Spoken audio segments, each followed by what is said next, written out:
Les grossesses monochoriales concernent des jumeaux identiques qui partagent le même placenta. Elles peuvent être détectées dès les premières semaines, à condition de réaliser une échographie minutieuse au premier trimestre. Il s'agit d'un ovule émanant de la femme qui a été fécondé par le spermatozoïde. Ils ont fait un œuf. C'est cet œuf qui va se diviser. Et en fonction de la précocité de la division, ce dont vous parlez ici, c'est la division entre 4 et 13 jours. On aura donc des grossesses monochoriales.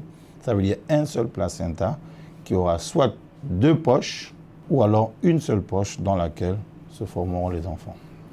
Au Gabon, la prise en charge semble être à la hauteur des attentes, comme l'affirme cette femme qui a vécu une grossesse gémellaire monochoriale. J'avais un sentiment de joie, en même temps de peur. J'ai été suivie à l'hôpital de Mylène. Ma sage-femme disait qu'à un certain moment, je vais aller vers le gynécologue, et ce que j'ai fait. Comme aussi, ils m'ont suivi par un gynécologue à partir de 7 mois jusqu'à la programmation de mon accouchement.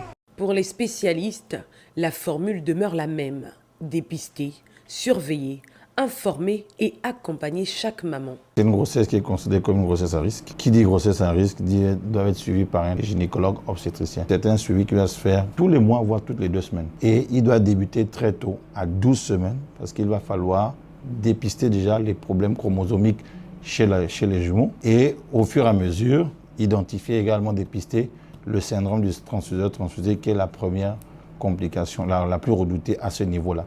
Derrière chaque grossesse monochoriale se trouvent 2 vies qui battent au même rythme, unies par un même placenta et par l'espoir d'une naissance et d'une vie sans complications.